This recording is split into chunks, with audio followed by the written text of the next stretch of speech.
दोस्तों, आज बड़े खुशी की बात है कि हमारे दो महत्वपूर्ण नेपाली मित्र जो वहाँ के समाज और राजनीति पे लगातार लिखते और बोलते हैं और बहुत हिम्मत से लिखते और बोलते हैं, डॉक्टर विजयकांत कर्ण जो नॉर्डिक रीजन में 2008 से 2012 के बीच में नेपाल के राजदूत थे और उसके अलावा वहाँ समावेशी समाज बनाने के लिए और संघीय राजनीति के लिए लगातार काम कर रहे हैं, शोध का, अभियान का, लिखने पढ़ने का। और उनके साथ हैं डॉक्टर उद्धव प्याकुरेल जो काठमांडू यूनिवर्सिटी के ग्लोबल डिवीजन के एक्टिंग डायरेक्टर हैं। डॉक्टर उद्धव प्याकुरेल ने वहाँ एक संस्था भी बनाई है, south Asian dialogues on ecological democracy. उनके साथ यहाँ भी ये संस्था थी तो CSDS के हिस्से के तौर पे, तो उसमें ये उसके वहाँ के संस्थापक डायरेक्टर हैं और हिंदुस्तान में भी इसकी एक्टिविटीज में ये लीडिंग व्यक्ति थे।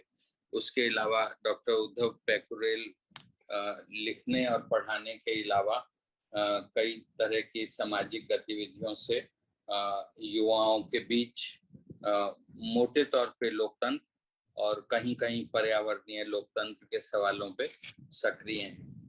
आज का विषय हमने लोकतंत्र के सुदृढ़ीकरण को लेके, डीपनिंग ऑफ डेमोक्रेसी, उसके फैलाव और उसकी गहराई के संदर्भ में रखा है। वैसे तो नेपाल और भारत के बीच में पीपल टू पीपल डायलॉग का कैनवस इतना बड़ा है कि हफ्ते भर का इसमें सेमिनार हो सकता है, क्योंकि जो राजनीतिक विचारधाराओं के स्रोत हैं वो साझे हैं, हमारी सांस्कृतिक विरासत साझी है, उस पे अगर बात होने लगे और राज्य राष्ट्रों के रिश्ते जो मर्जी रहें, लेकिन लोगों के बीच में जो सांस्कृतिक एकता है वो तो रहने ही वाली है और रहेगी भी, आगे भी रहेगी, आज भी है, कल भी थी। तो लेकिन हम इस पूरे कैनवस और उसी तरह से जो तात्कालिक पूरे कैनवस में ये शाश्वत और लंबी दृष्टि वाले सवालों के अलावा जो दक्षिण एशिया में गरीबी है वो एक साझा सवाल है आज के सवालों में। उसी तरह से क्लाइमेट क्राइसिस और हिमालय जो पूरी दुनिया और दक्षिण एशिया के लिए तो महत्वपूर्ण जीवन और मरण का प्रश्न है, वो सही रहे, हिमालय का संरक्षण हो, ग्लेशियर्स पिघले नहीं, तो विकास के सवालों को इस तरह से जांचना कि हिमालय पे आंच ना आए, ये सब सवाल इस तरह के हैं जिन पे बात होनी चाहिए। और सिर्फ विशेषज्ञों के बीच में अगर बात होगी, जैसे बाढ़ का सवाल है, तो यूपी, बिहार और नेपाल के बीच में अगर सिर्फ सरकारी और विशेषज्ञों के स्तर पे होगी तो अब ये कहने में अच्छा नहीं लगता, तो बाढ़ और अकाल कुछ लोगों के लिए धंधा बन जाता है, लाभ कमाने का जरिया बन जाता है। तो लोगों के बीच में अगर बात होगी तो लोगों का जो परसेप्शन है, जैसे बाढ़ के सवाल पे हिंदुस्तान में ड्रेनेज मुख्य सवाल है, लेकिन राजनीतिक निहित स्वार्थ उसको ऐसे करता है जैसे मानो नेपालियों का भगवान इंद्र से कोई दुर्भी संधि हो और वो बारिश करवा देते हो और फिर बाढ़ आ जाती हो। तो इस तरह की जो नादानी पूर्ण बातें हैं वो इसलिए भी होती हैं कि हमारे बीच में पीपल टू पीपल डायलॉग में विशेषज्ञ लोग अभी नहीं शामिल होते हैं, और जनता की दृष्टि से जो लोग विशेषज्ञता जिनको हासिल है वैसे लोगों के लिए बहुत मुश्किल भी होता है। अगर दोनों राज्य राष्ट्रों का सत्ता संस्थान इसको प्रोत्साहित नहीं करे, सक्रिय रूप से इसकी गुंजाइश ना पैदा करे, तो ये संवाद बहुत सतही या ऐसी चीजों पे रहता है जिससे विकास की दिशा पे कोई फर्क नहीं पड़ता, जिससे लोकतंत्र की सेहत पे कोई नहीं फर्क पड़ता। तो ये चूंकि विषय इतना विस्तृत है तो इसलिए आज हमने इसको सीमित किया है लोकतंत्र के संदर्भ में कि भारत और नेपाल के लोगों के बीच में, इसकी विचारधाराओं के बीच में, पार्टियों के बीच में, सिविल सोसाइटी के बीच में एक संवाद क्यों जरूरी है और उसका लोकतंत्र पे सकारात्मक असर कैसे पड़ सकता है और अभी क्या स्थिति है, इस पे दोनों विद्वान वक्ता बोलेंगे। और वो नागरिक समाज के मुख्य लोगों में से हैं, तो इसलिए वैसे तो ऐसी चीजों पे लेखन से हो सकता है, लेकिन गूगल गुरु या किसी भी ढंग से जो हम इनसे सीधे सुनेंगे वो गूगल गुरु से मिलना मुश्किल है। तो इसलिए हम शुरू में ही दोनों विद्वान वक्ताओं का बहुत बहुत धन्यवाद करते हैं और पूरी बातचीत अनौपचारिक सी ही रहेगी। पहले दोनों वक्ता बोल लेंगे 20 मिनट आधा घंटा प्रति व्यक्ति, और उसके बाद जो है सवाल जवाब जो भी जिज्ञासाएं होंगी बाकी सब मित्रों की, उसके लिए समय रहेगा। तो अभी मैं डॉक्टर विजयकांत जी को आमंत्रित करता हूं, वह बातचीत की शुरुआत करें। नमस्कार। सबसे पहले मैं राजीव गांधी फाउंडेशन, विजय प्रताप जी और इसके जो भी हैं मैनेजमेंट कमेटी, सभी को हार्दिक धन्यवाद देना चाहता हूं कि मुझे इस लायक समझा कि मैं कुछ बातें आपके साथ शेयर करूं। मैं कोई ऐसी बातें नहीं कहने जा रहा हूं जो कि आपको शायद पता नहीं हो सकता है।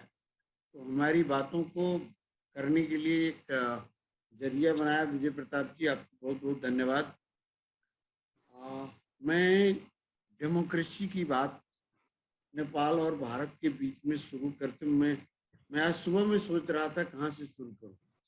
बीपी कोइराला जब बिहार सोशलिस्ट पार्टी के सेक्रेटरी थे वहां से शुरू करूं, या जब हमारे लोगों ने भारत के समाजवादी आंदोलन के शीर्ष पुरुष जयप्रकाश नारायण, राम मनोहर लोहिया लगायत बहुत सारे लोगों को जब राणा अंग्रेजों ने और राणाओं ने पकड़ के जेल में डाल दिया था हनुमान नगर, जिस जेल को तोड़ के रामेश्वर प्रसाद सिंह जो कांग्रेस के उस समय नेता थे, उनके नेतृत्व में इस जेल से उनको निकाल करके वहां से फिर से भारत भेजा गया था।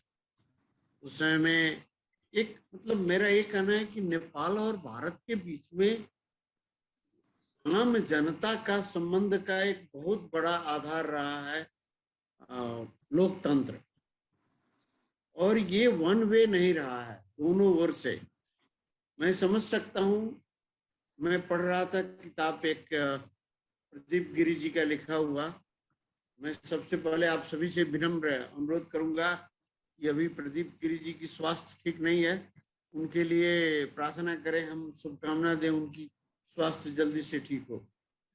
तो मैं उसमें ये देखा था कि जब बीपी कोइराला को काठमांडू में अरेस्ट कर लिया गया था, तो महात्मा गांधी से मिलने गए थे कुछ कांग्रेस के नेता, जो भारत के भी थे और नेपाल से भी आए थे।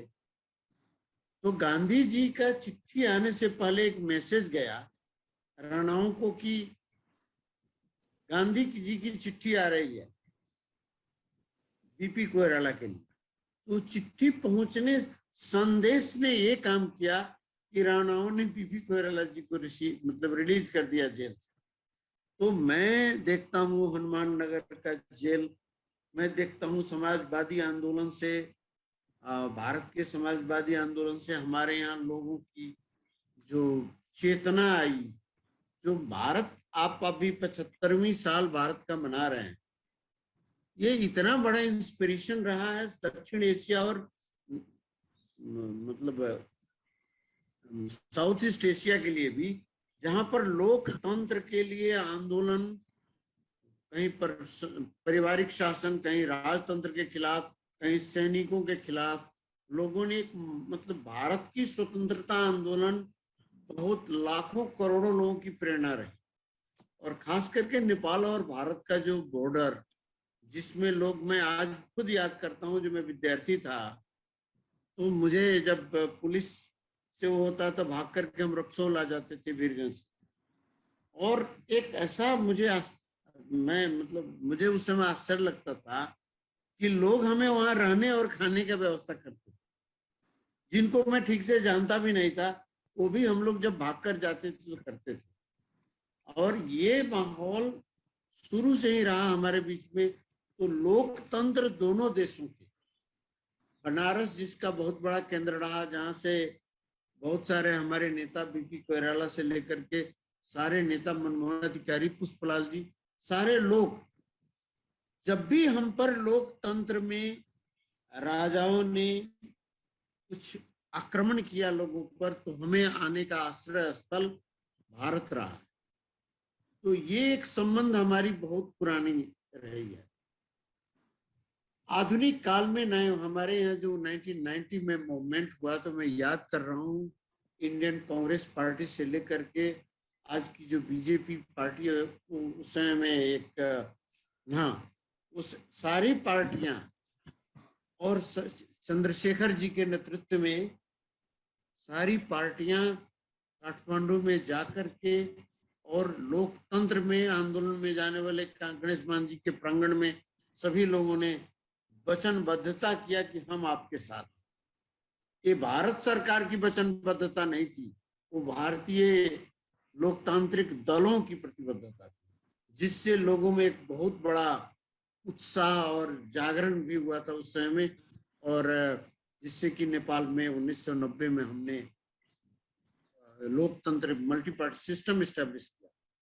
मैं फिर आता हूँ 2006 में, मतलब इतना लंबा हमारे यहाँ 10 वर्ष तक जनयुद्ध चल रहा था माओवादियों का, उसमें भारत का सरकार, भारतीय जनता का, उसको किस तरह से हम पीपल के पीस प्रोसेस शुरू करने में उस समय की सरकार और बहुत सारे राजनीतिक दलों का भूमिका रहा।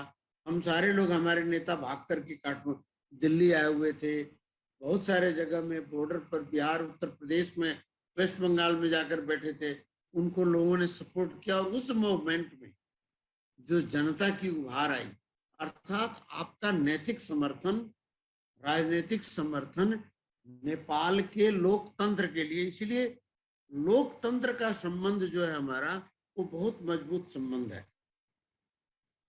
और अभी आप लोग मना रहे हैं भारत का 75वां स्वतंत्रता दिवस। ये महत्वपूर्ण केवल आपके लिए नहीं, हमारे लिए भी, हमारे लोगों को भी प्रेरणा मिलती थी। हम भारत की स्वतंत्रता की कहानी पढ़ करके, नेपाल में लोकतंत्र के आंदोलन में भाग लेने वाले से मैं भी हूँ। मैं वहां पर सर कैसे कांग्रेस की सरकार, कैसे इंडियन कांग्रेस पार्टी, कैसे गांधी, नेहरू, सुभाष चंद्र बोस, इन लोगों ने और भारत के समाजवादी लोगों ने किस तरह से आंदोलन किया था, उन कहानियों को पढ़ करके नेपाल में बहुत बड़ा प्रेरणा रहा है।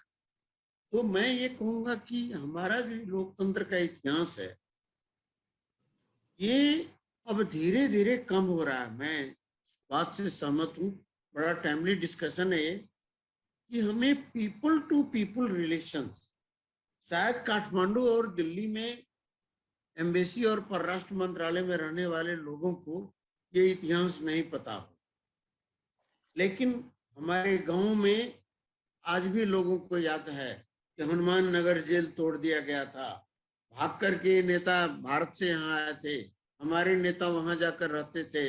ये लोगों गांव में भी आपको मिल जाएगी। तो हमारी संबंध जो है वो दिल्ली और काठमांडू केवल डिटरमाइन करे, इससे हमारी संबंध में गिरावट होगी। मैं आपका कहना ठीक, बॉर्डर के लोगों के, एक दूसरे से बॉर्डर में जो लोग रहते हैं, जिनका, जैसे आपने अभी फ्लड की बात, क्लाइमेट चेंज की बात, पोल्यूशन की बात, हमारे यहाँ नदी में पोल्यूशन हो, आपके यहाँ पोल्यूशन होता है। क्लाइमेट चेंज में इतना बड़ा इम्पैक्ट हो रहा है, जैसे हमारे यहाँ चूरे रीजन में, महाभारत रेंज में जो कंस्ट्रक्शन काम हो रहा है, जिस तरह से डिस्ट्रक्शन हो रहा है, और आपके यहाँ भी जो हो रहा है। आज हिमालय के मेरे, हमारे यहाँ बहुत सारा ग्लेशियर जो है वो थ्रेट में, और ये समझ लिया है लोगों ने सरकार की काम है, तो इससे नहीं बनेगी काम। मैं ये कहता हूं कि ये अफेक्टेड तो पीपल हो रहे हैं। अगर कोई नदी नेपाल से पोल्यूशन करती है या भारत से करती है, तो अफेक्टेड पीपल होते हैं, पीपल के बीच में बात होना चाहिए। बहुत सारा क्लाइमेट चेंज से जुड़ा हुआ सवाल है। बाढ़ आता है, बाढ़ कोई किसी को नहीं लाता, लेकिन हमारे यहाँ एक नैरेटिव है कि इंडिया ने तटबंध बनाया हुआ है, इसके कारण से नेपाल डूब जाता है, जैसे गौर में होता है, उसी के बारे में कहा जाता है। बहुत सारा इससे जुड़ा हुआ चीज। तो मेरा ये कहना है कि बाढ़ के बारे में, क्लाइमेट चेंज के बारे में, फिर लोकल डेमोक्रेसी के बारे में, आम लोगों को, आम जनता के बीच में, दोनों देशों के बीच में ये बात करना, तो मुझे लगता है कि भारत और नेपाल के आम जनता जो बॉर्डर पर रहते हैं, इसमें जो बुद्धिजीवी हैं, पत्रकार हैं, नागरिक समाज के लोग हैं, क्लाइमेट में कितने लोग काम कर रहे हैं बॉर्डर पर, जहां तक मुझे याद है बहुत सारे लोग पानी पर काम कर रहे हैं, बहुत सारे लैंड पर काम कर रहे हैं एक दूसरे के। मैं आपको बताऊं, आज भी हमारे यहाँ कुछ लोग हैं जिनका जमीन बिहार और उत्तर प्रदेश में, वेस्ट बंगाल में, और जमाने से है। आज भी आपके लोगों का जमीन हमारे यहाँ है। इन सब में बहुत सारी समस्या आती जा रही है, धीरे धीरे कानूनी अड़चने आ रही हैं, जिससे संबंध धीरे धीरे, वो जो प्राचीनतम सांस्कृतिक और जमीनी संबंध थी, उसमें कहीं ना कहीं कमी आती जा रही। इसीलिए हमें जरूरत है, जो मुझे लगता है कि डायलॉग हम करें लोकल लोगों के साथ, बॉर्डर के लोगों के साथ में, और हम उन लोगों को मतलब इम्पोज नहीं करें, उनको फैसिलिटेट करें, जिससे कि वो खुद बात कर सके। होता क्या है कि दिल्ली से, काठमांडू से लोग आते हैं, लोगों को सिखाने की या ट्रेनिंग देने की, ऐसी बात नहीं है। लोग जानते हैं सारी बातें, जो खुद भुक्तभोगी है उसको कैसे नहीं पता होगा। मैं आपको बताऊं, एक बार्टर सिस्टम हमारे यहाँ धान और चावल, गेहूं लेकर के लोग इंडिया में आते थे, सामान खरीदने के, और आपके यहाँ से लोग आते थे सब्जी बेचने के लिए, हमारे यहाँ से लोग मछली बेचने के लिए। ये हमारा बार्टर रिलेशन था। अब धीरे धीरे उसमें इतनी सारी परेशानियां हैं, बॉर्डर पर इतने सारे रूल्स रेगुलेशन है, सिक्योरिटी इस्टेब्लिशमेंट बैठ गई है। हमारे यहाँ भी आर्म पुलिस फोर्स बैठा दिया गया है, आपके यहाँ एसएसबी बैठ गई, जिनको इससे कोई मतलब नहीं। 1 किलो चीनी लाने वाले को परेशानी होती है और 1 ट्रक लाने वाले की कोई परेशानी। तो हम इस तरह का मैकेनिज्म धीरे धीरे बनाते जा रहे हैं कि ये तो बनते जा रहा है, एक कंप्लीट बॉर्डर बन जाएगा किसी से। इससे हमारा संबंध और मुश्किल होगा आने वाले दिनों में। इसीलिए मेरा ये कहना है कि जो प्राचीन समय में किसी ने कोई संस्था नहीं बनाई थी, लोग खुद भारत की स्वतंत्रता में लड़ने के लिए नेपाल से लोग तैयार हो गए थे, और भारत के लोग नेपाल में आकर के हमारी 1950 के मूवमेंट में, लोग 2006 के मूवमेंट में लोग हमें सहयोग करने के लिए तैयार थे। तो मेरा कहना है, उसको रिवाइव, उसको फिर से जड़ में लोगों को एक कहानी बताने की जरूरत है कि कैसे हमारे पुरखाओं ने किया था, कैसे उस तरह से संबंध बनते थे, कैसे पटना, गोरखपुर, मुजफ्फरपुर, आपको ये सिलीगुड़ी, और उधर उत्तरांचल में देहरादून, ये सारी जगहों पर कैसे लोगों को एक दूसरे से संबंध विस्तार किया गया था, और ये कैसे काम करते थे लोग। हमारे लोग कैसे, कांग्रेस के लोग, कम्युनिस्ट पार्टी के लोग भाग करके भारत में शरण लिए हुए थे। इन बातों की, इस रिलेशंस पर बात करने की जरूरत है, बहुत ज्यादा जरूरत है, और एक कंटिन्यूअस सीरीज में चलना चाहिए। मेरा आप सभी मित्रों से एक अनुरोध है कि इस पर एक सीरीज ऑफ डायलॉग करें। अभी कोविड का कुछ है प्रभाव, लेकिन इसमें जरूरत है कि भारत के बॉर्डर पर, नेपाल के बॉर्डर पर लोगों के बीच में बात हो, उस संबंध को। मैं आपको बताता हूँ, जब मधेश मूवमेंट हो रहा था, तो कुछ भारत के राजनीतिक मित्रों ने बॉर्डर पर, जो भारत के बिहार और उत्तर प्रदेश में उन्होंने ऐसा माहौल बनाया था कि उस मधेश मूवमेंट को बहुत बड़ी सपोर्ट मिली थी यहाँ से। तो ये सारा मूवमेंट का डेमोक्रेसी का रिलेशन रहा। आप अब जो नई चैलेंज बनती जा रही है, नई कानून बनती जा रही हैं, आपके कुछ इमिग्रेशन लॉ, आपके सिक्योरिटी एजेंसी, हमारे सिक्योरिटी एजेंसी बॉर्डर में रहते हैं, सब्जी लेकर इस पार से उस पार जाने में लोगों को परेशानी हो रही है, चीनी और तेल लेकर जाने आने में परेशानी है हमारे यहाँ तो।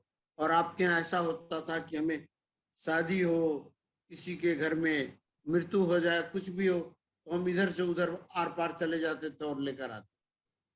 जहां पर धान महंगा होता है वहां ले जाकर बेच देते थे।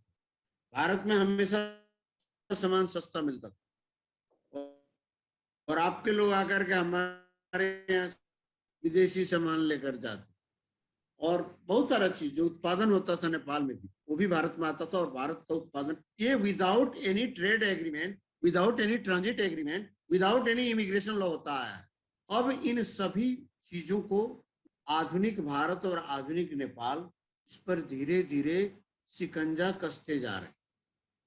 और अगर ये शिकंजा कसते गया तो बात करने में, लोगों को फिर से जोड़ने में बड़ी परेशानी होगी। और नेपाल और भारत का संबंध का आधार मैं आज भी कहता हूं दिल्ली और काठमांडू नहीं है, ये बॉर्डर के लोग हैं, वहां की जनता है। और जनता के संबंध में मैंने कभी वैसा कोई समस्या नहीं देखा। हो सकता है भारत को स्ट्रेटेजिक इंटरेस्ट हो, काठमांडू का अपना स्ट्रेटेजिक इंटरेस्ट हो, वहां के नेताओं को हो, यहाँ के नेताओं को हो, लेकिन आम जनता को क्या लेना। मेरे घर में, मेरे बगीचे में आम ज्यादा हो गया तो मैं ले जाकर के इंडिया में बेच दूंगा। आपके यहाँ बगीचे में कुछ ज्यादा फल आ गए तो आप लाकर हमारे यहाँ बेच दो। तो दैट इज द रिलेशनशिप। मैं केवल बार्टर की बात नहीं कर रहा हूँ, ये कल्चर से जुड़ा हुआ है। लैंग्वेज, कल्चर, रिलीजन, इस सब कुछ लोग, मैं यहाँ भारत के किसी गाँव में जाता हूँ, कहता हूँ काठमांडू से हूँ, कहते हैं आप पशुपतिनाथ के यहाँ से आए हैं। ये जो संबंध है, ये जो संस्कृति है। आज मैं एक दो से मिला था, वो मुझे बता रहे थे काठमांडू नेपाल के टूरिज्म के बारे में, उसकी सुंदरता के बारे में बता रहे थे कि कहीं वो गए थे पहाड़ों पर, तो उसकी वर्णन कर रहे थे। मेरा ये कहना है that is the heart to heart relation. ये हमारी संबंध ऐसा है और इसमें धीरे धीरे डिक्लाइनिंग डिफरेंट कारण से होते जा रहा है। मेरा ये कहना है कि इस पर बॉर्डर में, पानी पर, जंगल पर, क्लाइमेट चेंज पर, लोकल डेमोक्रेसी पर हमें बात करने की जरूरत है।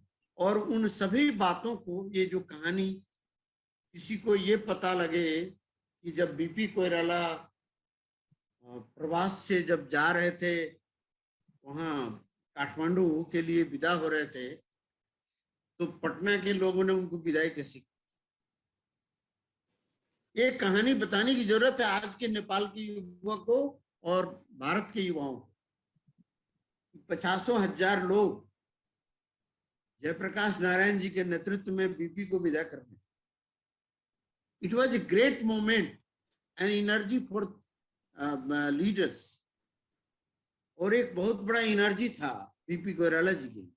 तो इन बातों को कहीं ना कहीं डॉक्यूमेंट करने की जरूरत है। कैसे 1950 में कांग्रेस, राणा और उसके बीच में एग्रीमेंट हुआ, किस तरह से फैसिलिटेट किया गया।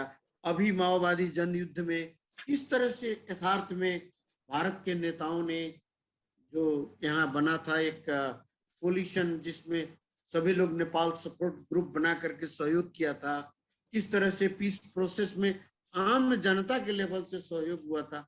इन बातों को हमें अभी के जनरेशन को बताने की जरूरत है। केवल हम बॉर्डर में समस्या है बात करें, ये पॉलिटिकल प्रॉब्लम हो गया, हमारा सीमाना की बात हो गई, हमारी ये बात है, इससे हमारी संबंध बनेगी नहीं। वो पुरानी बातों को बताते, कहानी सुनाते रहना पड़ेगा आधुनिक युवाओं को, और इस पर काम करने की जरूरत है। अभी के लिए मैं विदा लेता हूं। बहुत बहुत धन्यवाद। विजय जी, ये सवाल जवाब बाद में लेंगे, उद्धव जी का भी अभी करा लें आप, चलेगा ना? जी जी चलेगा जी।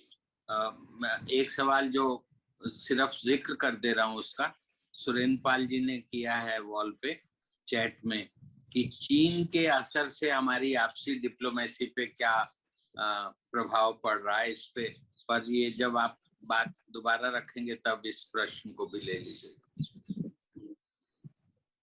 हाँ उद्धव जी, उमेश जी नमस्कार। नमस्ते नमस्ते और thank you Vijay ji and this Rajiv Gandhi Foundation for organizing this event. As Vijay Karna Saab said, it would have been good to have physical meeting, lekin whatever is happening, that is also all welcome from our side. सुन रहे हैं ना? Sir. Vijay ji has mentioned about kind of this people to people relation in democracy, largely about Nepal's democracy movement. I think, and he also talked a bit about this largely border to border people residing in the bordering area relations. And I have no this. I all subscribe whatever he has said. और उससे आगे जाने में मुझे लगता है there are a couple of things to be discussed as well, and that is what is the objective of this organizing this event, I guess. Yes, definitely there is people to people relation in deepening democracy, and Vijay ji का सब बातें को मानते हुए आगे चलते हुए, जैसे आप बता रहे थे, हम भी लास्ट वीक गणेश मान जी का अकाउंट पढ़ रहे थे. ही वाज महानायक बोल जाता है नेपाल में, बीपी कोइराला के बाद गणेश मान जी का.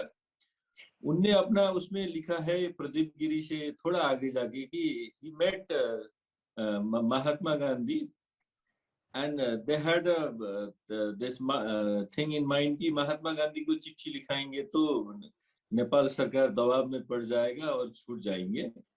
तो फिर अगले दिन मिला और गांधी जी ने बोला क्या लिखना है वो ड्राफ्ट करके लाओ और कल लिखेंगे, ठीक है, करके उनको भेज दिया. तो फिर वो वही ड्राफ्ट करने के लिए गया.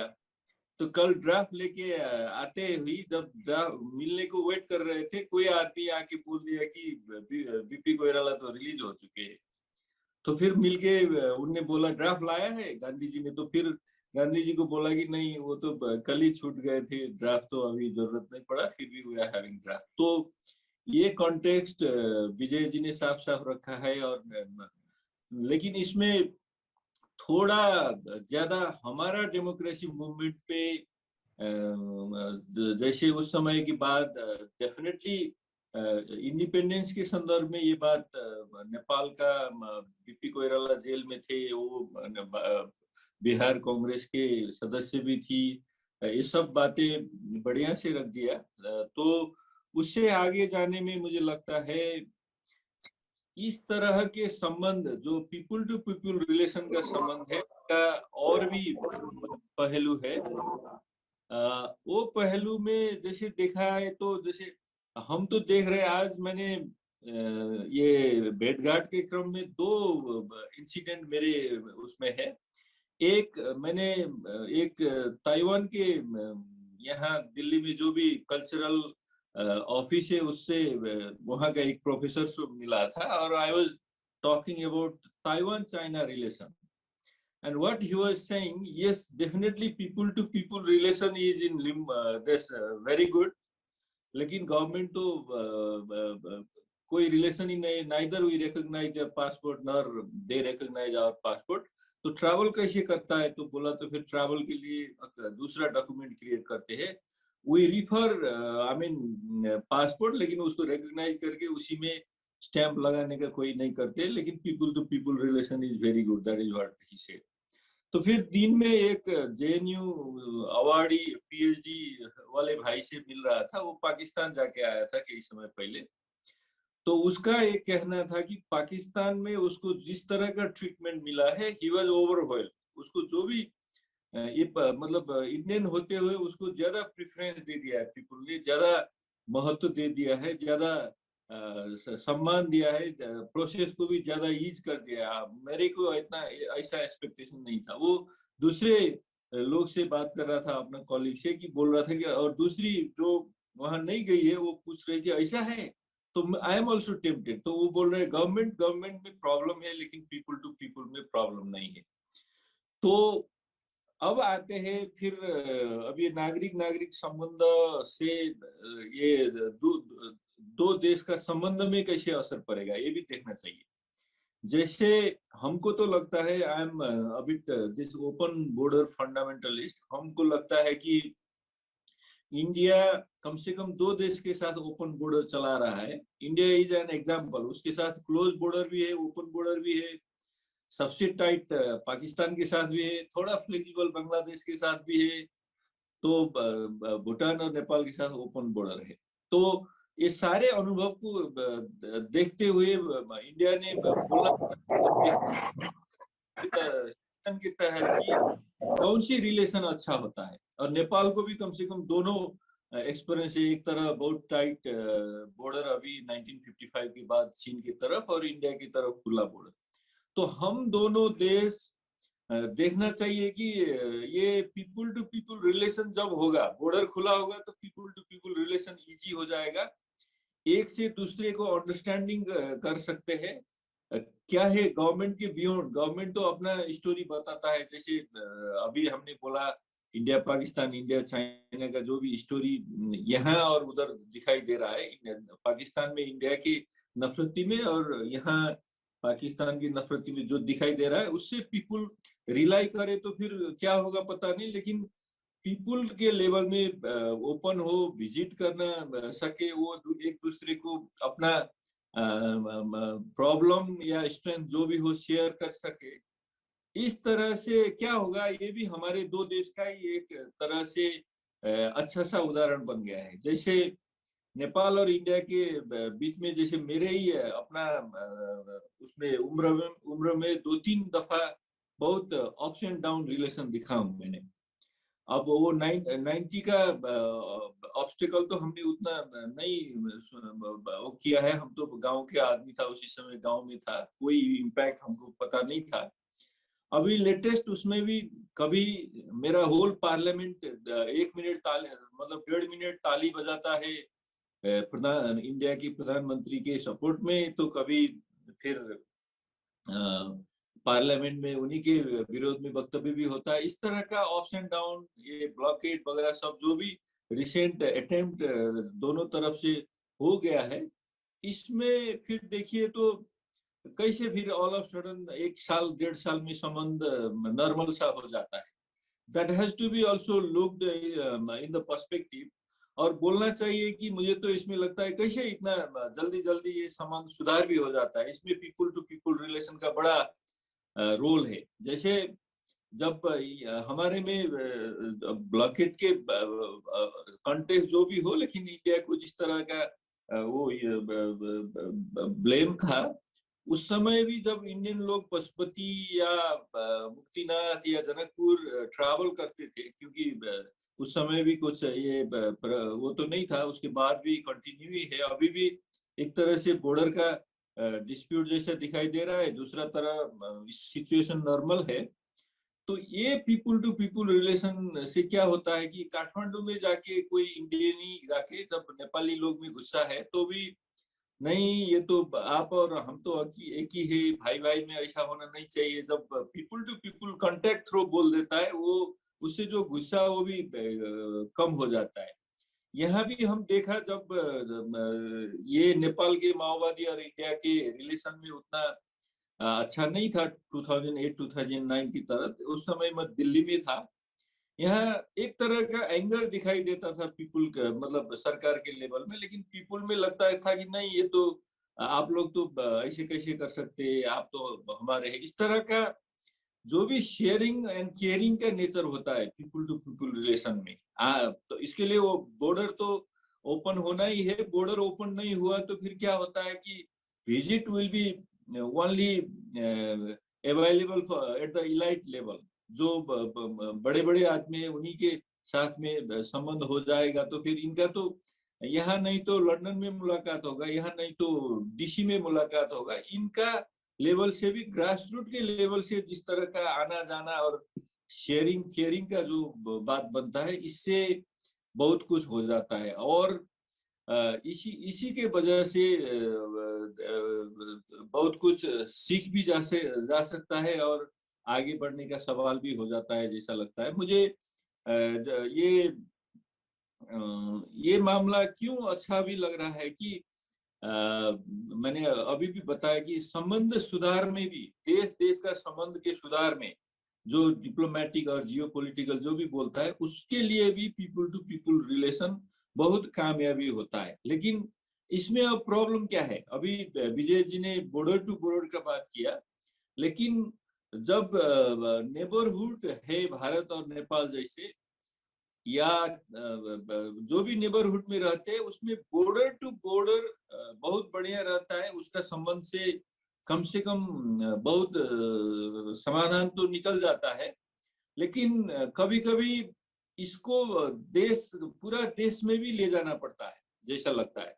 जैसे मुझे परसों जब आया एयरपोर्ट, एक टैक्सी वाला भाई, हिमाचल के भाई, आके मुझे बोल रहा था कि सर हमको नेपाल जाऊंगा तो वीजा मिलेगा क्या? तो हिमाचल के भाई ये बोल रहा है, और महाराष्ट्र जो भी इनर इंडिया है या फर्दर ये दिल्ली से और दूर जाए, तो लोग को पता नहीं है कि नेपाल और इंडिया का ओपन बॉर्डर है। इसीलिए इन लोग को लगता है कि नेपाल तो बहुत दूर चाइना के पास होगा, इसीलिए यहाँ तो चाइना का जबरदस्त कब्जा होगा, यहाँ ये हमारे लिए स्थान नहीं होगा। इसीलिए होल इंडिया में अभी क्या आ रहा है कि नेपाल तो चीन के पास गया। तो ये मैं क्यों बता रहा हूँ कि जब इंडिया के जनता नेपाल के साथ नहीं है, और इस तरह का people to people relation border में नहीं है, बॉर्डर की तरफ और जगह भी नहीं है, तो फिर पॉलिसी में कभी कभी गड़बड़ आता है।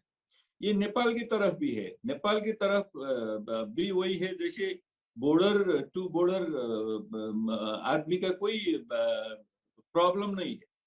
लेकिन जब ऊपर हिल एरिया में जाते हैं, वहां बहुत एंटी इंडिया सेंटिमेंट हो जा रहा है। ये जैसे विजय जी ने वो बोला, 2 किलो चीनी 1 किलो चावल सब्जी का मतलब, और बॉर्डर का क्या रिलेशन है, ये लाइफलाइन है कि नहीं, ये बारे में पहाड़ के आदमी को पता भी नहीं है, वो समझना भी नहीं चाहता है।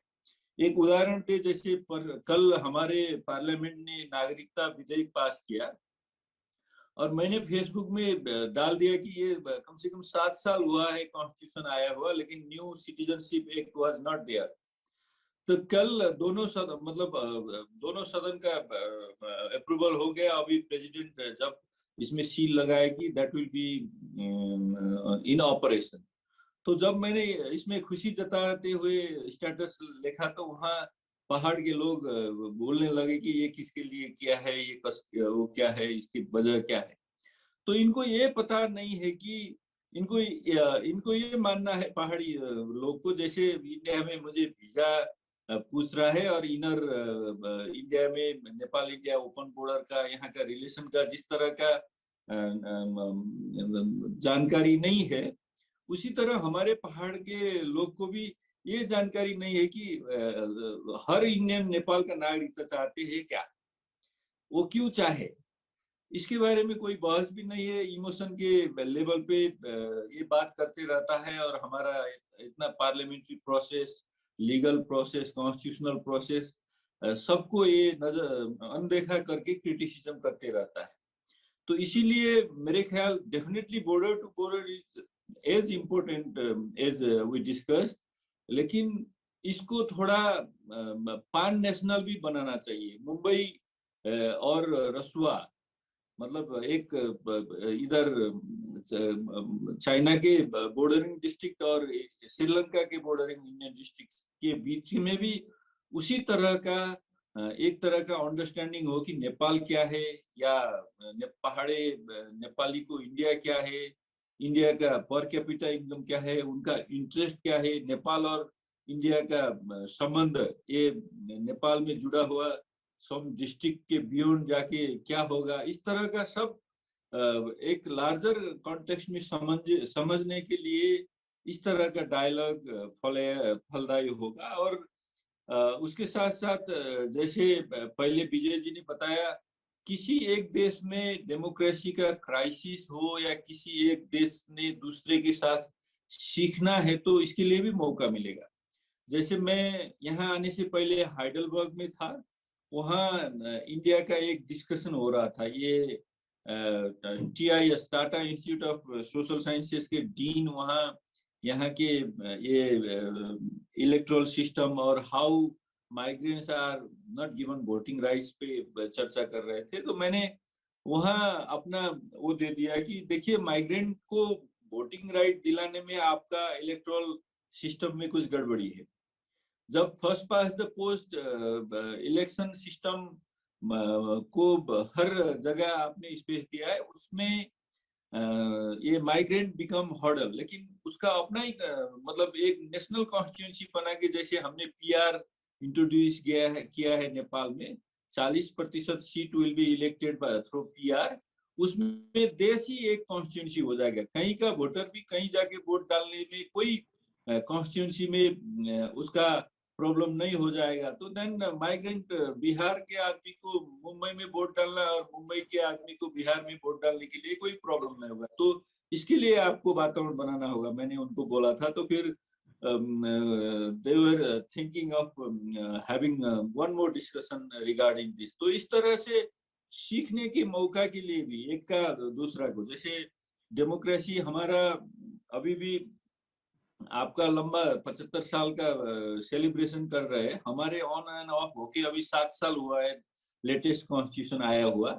फिर भी we are having some good provisions as well. जैसे इसमें कोई फिर वो हैरानी होने का बात भी नहीं है कि जो भी न्यू जनरेशन आएगा वो पहले जनरेशन से परफेक्ट होके आएगा, इनर्जेटिक होके आएगा। That is how we have had some very new and very inspiring components within our constitution. इसको जिस तरह से खत्म करके जा रहा है उसके बारे में डिफरेंटली चर्चा कर सकते हैं। जैसे पहले ही साइडलाइन में जो चर्चा हुआ था, अभी भी लोग है बारामुंडे जिसने इतना बढ़िया ट्रांसफॉर्मेशन नेपाल को एक रॉयल्टी से मोनार्की, हिंदू स्टेट से सेकुलर, वेरी ऑर्थोडॉक्स एक कम्युनिटी के हेजेमोनी से एक डाइवर्स इंक्लूजनरी जिस तरह का वो बनाने में कॉन्स्टिट्यूशन आया है, उसको भी कमजोर कराने का वो तो हो रहा है। फिर भी अब यहाँ के लोग के मन में भी इसके पॉजिटिव इम्पैक्ट रखे तो फिर सोलिडारिटी कंपोनेंट बढ़ते जाएगा। यहाँ भी हाँ, छोटा देश से इंडिया भी सीख सकता है और बड़े और मतलब एक मैच्योर्ड 75 साल की डेमोक्रेसी से नेपाल भी सीख सकता है। इस तरह का बात आगे बढ़ने के लिए इस तरह का forum are very very crucial. तो इसके लिए अब क्या क्या करना पड़ेगा, इसके लिए तो अभी एक ये थैंक्स टू कोविड इसने फिर एक बढ़िया अपॉर्चुनिटी तो ऐसे ही करा दिया। जैसे आज हम है तो उतना दूर नहीं है, विजय जी और मैं मेरे ख्याल में हार्डली 400 मीटर के अंदर में रहे हैं, फिर भी कुछ लिमिटेशन के वजह से हम कंप्यूटर से बोल रहे हैं and everyone is comfortable to listen and respond and interact. तो एक कोविड का एक बड़ा सा पॉजिटिव, सब नेगेटिव तो देख ही गया इसका, लेकिन पॉजिटिव एस्पेक्ट ये भी है। इसको वो करके इसको और बॉर्डरिंग डिस्ट्रिक्ट का फर्क लेवल का छलफल होगा, लेकिन बॉर्डर से बियॉन्ड का भी और बढ़िया और इश्यू वाइज छलफल और डिस्कशन होना चाहिए। And if Rajiv Gandhi foundation and other initiatives are taking up this issue, I think all including Vijay Kant Karn ji, आपके उस बिहार में भी मैंने वो ले लिया हूँ कि we'll be happy to contribute whatever we can say। अभी इतना ही बोल के फिर आप और हम डिस्कस कर सकते हैं। Thank you so much. धन्यवाद डॉक्टर उद्धव जी। अब एक सवाल सुरेंद्र पाल जी का था, तो आप दोनों ही उसका जवाब दीजिए। चीन के असर में हमारा आपसी डिप्लोमेटिक रिलेशन पे क्या असर हो रहा है? हालांकि ये पीपल टू पीपल के दायरे से बाहर है, पर ये जिज्ञासा आई है, आप चाहें तो जवाब दीजिए। और आगे मैं साथियों से ये आग्रह करूंगा कि आज के विषय के आसपास सवाल पूछें तो और उसकी गहराई में अपन जा सकें। शुरू कर लीजिए Vijay sir, I will follow. Okay, धन्यवाद। मैंने सुरेंद्र जी को अच्छा मैसेज में कहा था कि बड़ा अच्छा बात आपने उठाया है। तो मैं इस पर काम करता रहा हूँ कुछ वर्षों से, इस इशू पर। नेपाल और चीन के संबंध में मुझे एक दो बातें कहनी है जो उद्धव जी की बातों से मिलता जुलता है। हमारा देश के शासक वर्ग जो हैं, तो कभी भारत से नाराज हो जाते हैं तो उत्तर की ओर चले जाते हैं, उत्तर से थोड़ा मोड़ा नाराज होते हैं तो दक्षिण की ओर चले जाते हैं। ये गेम राजतंत्र राणा काल से लेकर के आज तक चलते आया है। इस बार हुआ क्या है, इस बार चाइनीज लोगों ने कुछ कस के पकड़ लिया। जब हम गए उधर तो उन्होंने समझा कि हम मैं केवल सिंपल भाषा में बात कर रहा हूँ इस बात का कि नहीं, नेपाल तो हमारी प्रेमिसेज में। तो इसको समझने के लिए दो तीन बातें और समझनी पड़ी। नेपाल की जो वामपंथी राजनीतिक दल है, उनका चीन के प्रति हमेशा सकारात्मक भावना रहा है। चाहे चीन नेपाल की इंक्रोचमेंट में जाए, नेपाल पॉलिटिकल दबाव बनाए, नेपाल पर डिप्लोमेटिक दबाव बनाए, बॉर्डर बंद रहे, उससे खास फर्क नेपाल के वामपंथी दलों को, कम्युनिस्ट पार्टियों को नहीं पड़ता। क्योंकि हमारे यहाँ एक नैरेटिव है कि हमारा जो एक राष्ट्रवाद बनाया हुआ है, उस राष्ट्रवाद का दो तीन फैक्टर है। पहला फैक्टर है भारत का विरोध करना, दूसरा है अमेरिका का विरोध करना। भारत विस्तारवादी शक्ति है और अमेरिका साम्राज्यवादी शक्ति है, नंबर वन। नंबर टू, इसके जो कोलैबोरेटर हैं रॉयलिस्ट, लेफ्टिस्ट, नेपाल के कम्युनिस्ट हैं, तो कम्युनिस्ट रॉयलिस्ट का कोलैबोरेशन वहां पर। तो पहले इस राष्ट्रवाद को पंचायत के समय में राजा महेंद्र ने शुरू किया था, लेकिन बाद में इसका टोटल पॉलिटिकल मार्केटिंग कम्युनिस्ट पार्टियों ने किया और 1952-53 से शुरू हुआ, आज तक चल रहा है।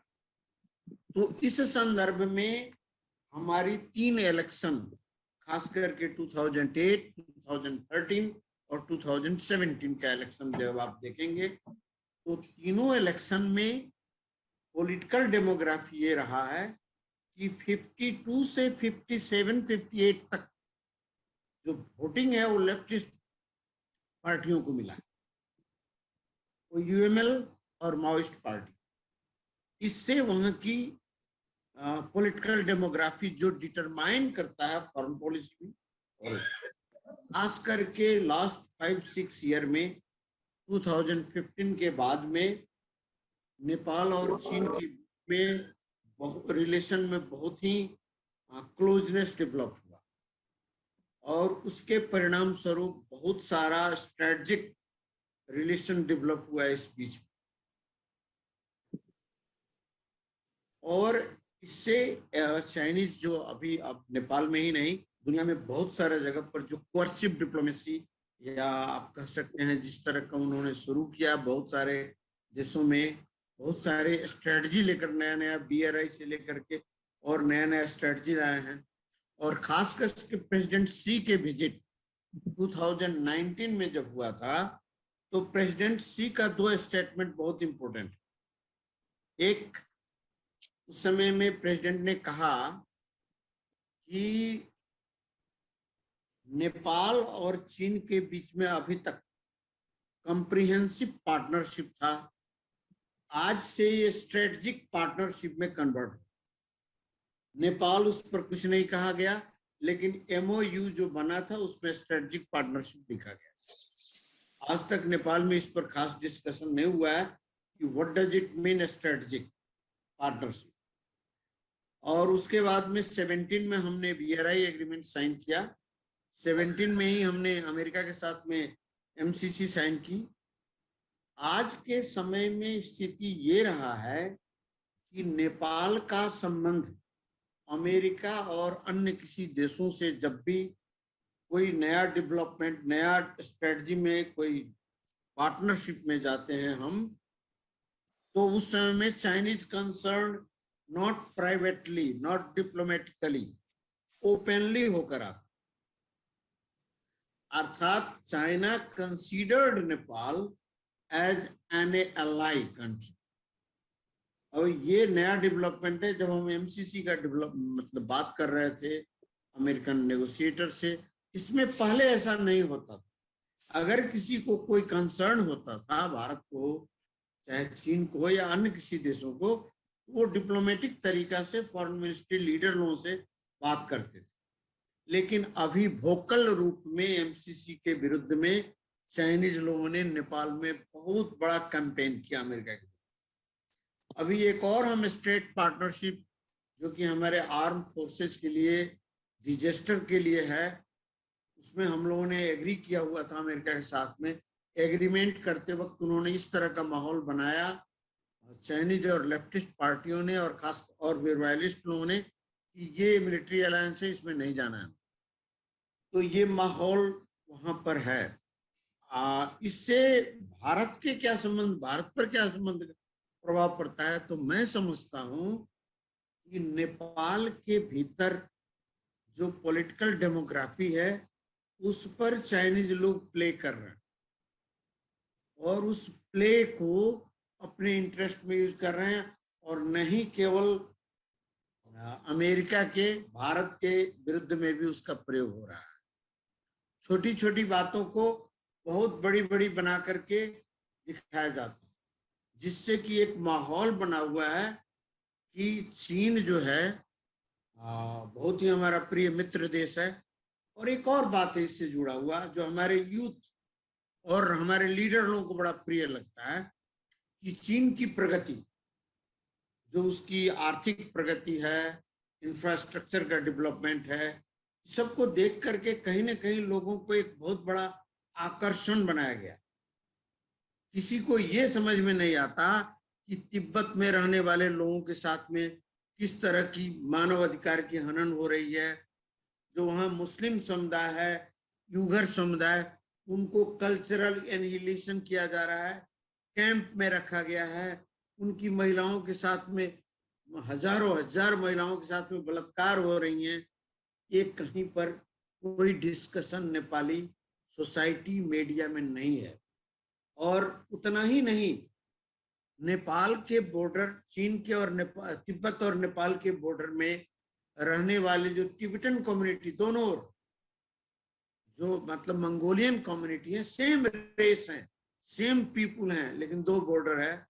उनकी धार्मिक और सांस्कृतिक जो प्रैक्टिसेस थी, हमारा और पहले तिब्बत में तो कोई वीजा सिस्टम नहीं था, लोग एक पेपर बनाता था वहां पर लोकल में और लोग जाते आते थे, ऑलमोस्ट फ्री टाइप का था, खास कोई परेशानी नहीं थी। लेकिन चीन के लेने के बाद में हमने प्रोटोकॉल जो साइन किया उसमें है कि 30 किलोमीटर तक बॉर्डर के लोग उधर जा सकते हैं और उधर के लोग इधर आ सकते हैं। लेकिन अभी माहौल ये है कि उधर के लोग इधर आते हैं, लेकिन इधर के लोग उधर नहीं जा सकते। उधर के लोग कौन आते हैं? तो टिब्बतन नहीं होते, वो पुलिस फोर्स होती है, वो वहाँ की सिपाही होते हैं, बॉर्डर सिक्योरिटी फोर्स होती है, PLA के लोग होते हैं या चाइनीज कम्युनिस्ट पार्टी के लोग, और आम पब्लिक की रिलेशन कट ऑफ हो गई। इससे हुआ क्या है, जो वहां पर जो परंपरा से हजारों साल से लोग जो मोनेस्ट्री में वहां जाकर के पूजा करके आते थे, उधर के लोग यहाँ आकर कर जाते थे, शादी ब्याह का संबंध था, वो सब कट ऑफ हो गया। ये मैं आज से नहीं, बहुत दिन से होते होते। और दूसरी बात थी, तिब्बत से लोग आते थे, काठमांडू आते थे, पहले मोनास्ट्री में रहते थे बॉर्डर पर, उसके बाद काठमांडू आकर के काठमांडू के जो बौद्ध के अत्यंत महत्वपूर्ण धार्मिक स्थल हैं, स्वयंभू में, बौद्धनाथ में दर्शन करके वहां जाते थे, लुम्बिनी जाते थे, फिर लौट के वो लोग लासा चले जाते थे। वो भी बंद हो गया कुछ वर्षों से, खास करके 10-12 ईयर्स।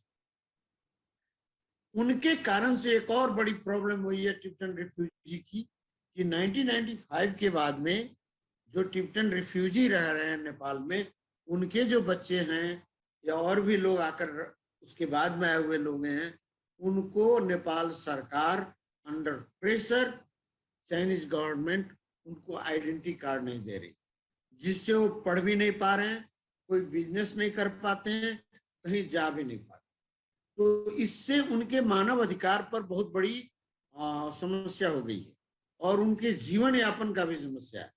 आईडी कार्ड नहीं होने से यूनाइटेड नेशंस का जो वो जो रिफ्यूजी का एसोसिएशन ऑर्गेनाइजेशन है, वो भी उनको हेल्प नहीं कर पाता।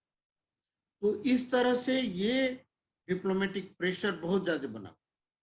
और एक और बात बताऊं आपको कि हमारी जो आर्म पुलिस फोर्स है बॉर्डर में चीन के साथ में रहती है, एज पर प्रोटोकॉल अगर कोई टिबेटन उधर से आता है तो उसको ला करके काठमांडू में इमिग्रेशन में देने की परंपरा रही है हमारी। लेकिन आजकल हमारी पुलिस, वो मैंने कहा प्रेशर के कारण से वहीं पर हैंड ओवर कर दी, जो कि हमें पहले नहीं होता था, तो लास्ट कुछ वर्षों से। तीसरी बात है कि हमारा ट्रेड वन वे हो गया है। 2 ट्रेड रूट थे हमारे, एक रसुआगढ़ी और एक तातोपानी। तातोपानी 7 वर्ष से बंद पड़ा है, वहां से कोई कुछ नहीं होता है।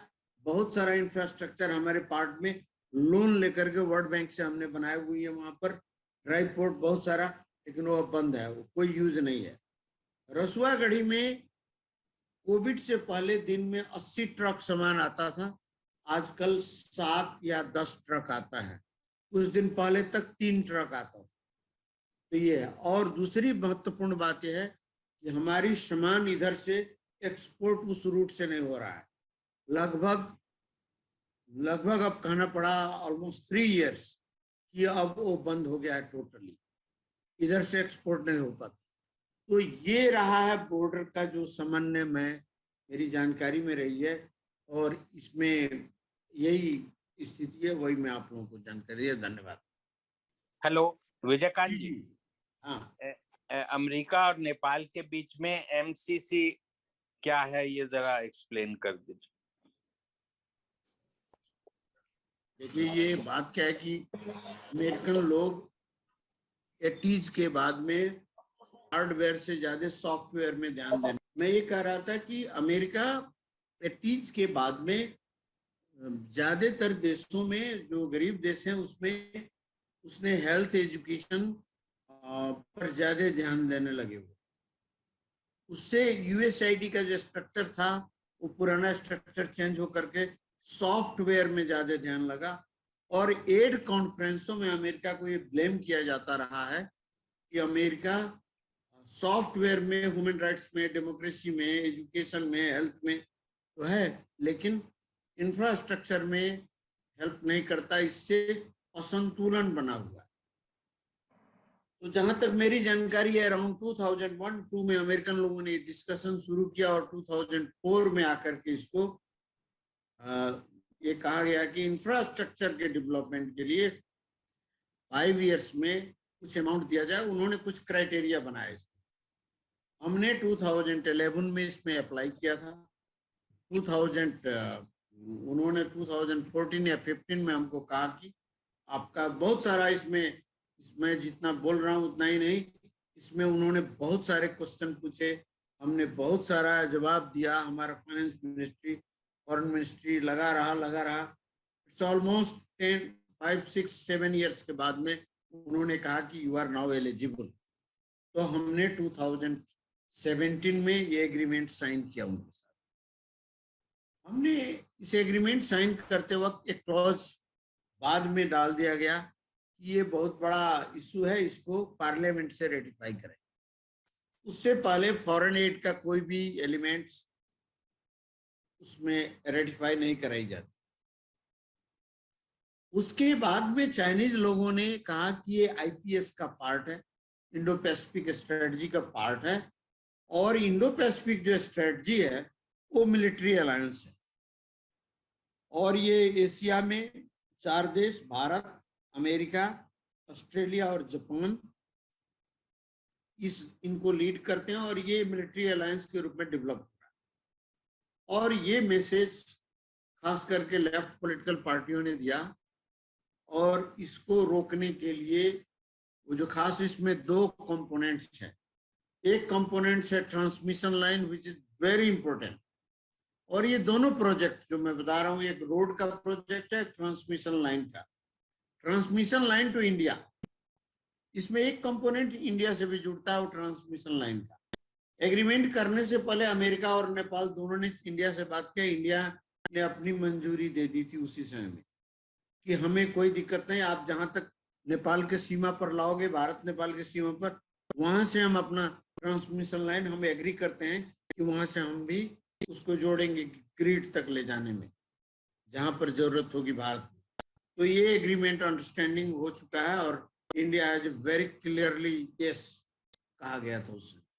अब ये प्रोजेक्ट, जो 2 प्रोजेक्ट, एक रोड का है जिसमें मेरे हिसाब से 100 किलोमीटर या 75 किलोमीटर है रोड है, और ये ट्रांसमिशन लाइन, ये दोनों प्रोजेक्ट को चाइनीज और नेपाल के कम्युनिस्ट पार्टी मिलकर के इसको कहा कि मिलिट्री अलायंस है, अगर ये पैसा आती है नेपाल में तो अमेरिकन आर्मी आ जाएगा, अमेरिकन बैरक बन जाएगा, यहाँ पर अमेरिकन सेना की उपस्थिति हो जाएगी। यही नैरेटिव के क्रिएट किया गया, और आप you can not imagine millions of fake news videos YouTube social media पर कैंपेन किया गया अमेरिका के विरुद्ध में। लेकिन हुआ क्या था कि ओली जी का गवर्नमेंट नहीं था, प्राइम मिनिस्टर देउबा उस समय प्रधानमंत्री बने, prime minister was adamant to pass this through parliament, और इन्होंने अपने कोलिशन पार्टनर को कहा कि अगर आप इसको रेटिफाई नहीं करना चाहते हैं तो then we don't have a government, तो हमें इस गवर्नमेंट को रखने की कोई जरूरत नहीं है, हम एक दूसरे से अलग हो जाएंगे, नया कोलिशन बने। फिर इसके कारण से खास करके 2 पार्टी, प्रचंड जी की माओवादी और माधव नेपाल जी की नेपाल कम्युनिस्ट पार्टी सोशलिस्ट, ये दोनों पार्टियां एग्री की, और जाकर के पार्लियामेंट से ये रेटिफाई हो गया। सिंपल मेजोरिटी से करना था इसको रेटिफाई, और ये रेटिफाई हो गया। और इसके बाद से जब रेटिफाई हो गया, तो रेटिफाई होने के just in a month China के फॉरेन मिनिस्टर हमारे यहाँ आए, उसके बाद लगातार डेलीगेशन वहां से भी आ रहा है। और हमारे यहाँ एक अजीब सा माहौल ये है कि दोनों देश, अमेरिका और चीन, अपनी ग्लोबल स्ट्रेटेजिक लड़ाई को नेपाल में सेंटर्ड किया हुआ, और इससे नेपाल की सुरक्षा, नेपाल में जो राजनीतिक माहौल बनती जा रही है, उससे वो थोड़ा सा स्थिति ठीक नहीं मैं मानता हूँ इस बात। और वास्तव में इन दोनों देशों को नेपाल को सेलेक्ट करने की कोई जरूरत नहीं, अपनी लड़ाई दूसरे जगह करें तो अच्छा रहता। और इस पूरे माहौल में एमसीसी के प्रति भारत का पॉजिटिव रोल था जहां तक मुझे मालूम है, और उनका नेगेटिव रोल नहीं था। लेकिन ये इश्यू जो है, नेपाल, अमेरिका और भारत और चीन, ये तीनों पावरफुल कंट्री के लिए नेपाल एक बड़ा अजीब सा जगह जियोपॉलिटिकल डायलेमा में फंसते जा रहा है। और मैं एज ए नेपाली ये समझता हूँ कि we don't have capacity to manage such a big power rivalry in a country like Nepal. ये हमारे पास में कोई ना डिप्लोमेटिक कैपेसिटी है, ना हमारे पास पॉलिटिकल कैपेसिटी है कि हम इसको मैनेज कर सकें। अब अभी आज के दिन में कल आए हुए हैं अमेरिका का assistant secretary of state Donald लू, 7-8 महीना पहले भी आए हुए थे नेपाल में। उससे पहले एमसीसी की डायरेक्टर आई थी, चीन से फॉरेन मिनिस्टर आया, उससे पहले डिफेंस मिनिस्टर आया, उससे पहले चीनिया कम्युनिस्ट पार्टी की एक डेलीगेशन आई थी। लगातार 1-1.5 वर्ष में इतने डेलीगेशन चीन से और अमेरिका से आ रहे हैं कि कभी इस तरह का माहौल इतिहास में पहले नहीं देखा गया। तो ये कम्प्लेक्स होते जा रहा है धीरे धीरे। Thank you.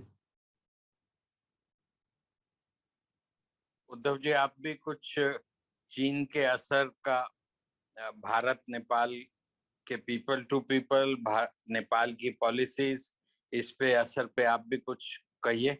आपने लिखा है इस पे काफी पॉपुलर अखबारों में। हाँ, इन्होंने तो बहुत सारे लिखे। हाँ, और चीनी एम्बेसी इनको ठीक से मॉनिटर करती है। हाँ, ये तो उनका काम ही होगा ना। सबको करती है वो। जब ये जब एम्बेसी रखा इंडिया में थे तब भी इनको नोटिस, रडार पे आ गए थे ये। जी, ऐसा आपको पता होगा, मुझे तो उतना पता नहीं है। लोग बोलते भी बाद में है कि तुम्हारे साथ ऐसा था। कोई बात नहीं, वो तो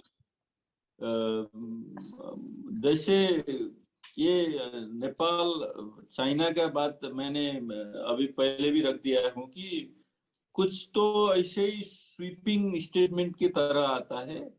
हमारे अपना रिश्ता को मालूम नहीं है, इसीलिए नेपाल तो कहीं दूर होगा, चाइना के करीब होगा, तो इसीलिए वो चाइना के पास होगा जैसा होगा। फिर इंडिया जब चाइना जाएंगे तो शंघाई बीजिंग में भी गया मैं 3-4 साल ये कोविड से आगे।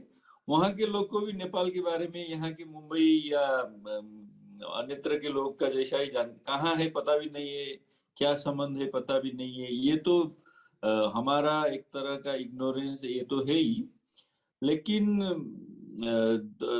जैसे विजय जी ने पूरा वो करके बताया है कि पहले चाइना का जो भी पॉलिसी था, ये लेटेस्ट ये BRI या उससे पहले वन रोड वन बेल्ट के साथ जो अभी का नया प्रेसिडेंट आया है शी जिनपिंग, उनसे पहले का चाइना का पॉलिसी और अभी का चाइना पॉलिसी बदल गया है। इसको देखना ही चाहिए।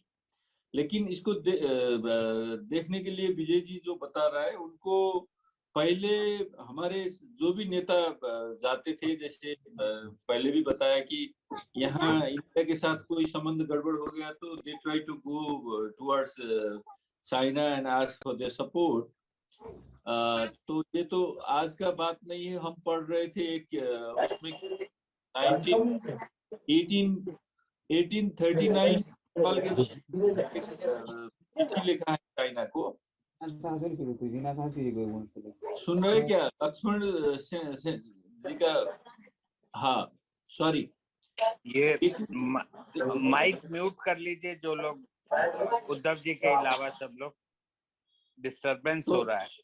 तो ये अभी का बात नहीं है। 1839 में हमारे महाराजा राजेंद्र ने एक चिट्ठी लिखा था चाइना को कि वो बोल रहे थे कि ये ब्रिटिश इंडिया को मैं भगा लूंगा, मुझे कुछ पैसा सहायता करो।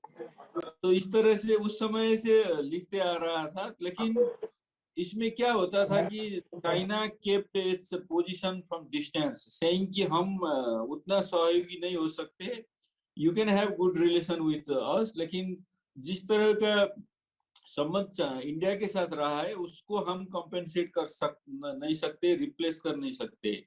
You keep your relation with India as well. That is what was kind of reply from China before 2010, particularly 2013. लेकिन जब ये प्रेसिडेंट आया है उसने पूरा स्ट्रैटेजिक अलायंस के तरह जो BRI OBOR लेके आया है, उसके बाद पॉलिसी फर्क हो गया है। लेकिन नेपाली का माइंडसेट वही रहा है।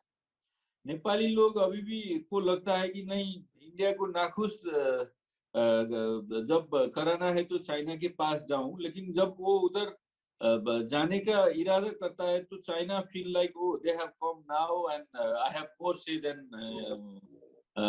द से India is having in Nepal. तो इस तरह का इल्यूजन में जो चाइना रह रहा है, इससे प्रॉब्लम हो रहा है मेरे ख्याल में। और इसमें मैं तो देख रहा हूँ कि अब नेपाली लोग भी कभी कभी लगता है कि इनको कि नहीं, पावर के तरह तो चाइना इंडिया से बहुत पावरफुल हो गया इकोनॉमिकली, स्ट्रेटेजिकली, मिलिट्री के तहत, तो we may get more support from China than India. लेकिन हमारे बहुत कुछ ट्राई भी हुआ है, लेकिन चाइना ने कुछ भी सहयोग नहीं किया। कम से कम जो भी क्राइसिस हमारा था,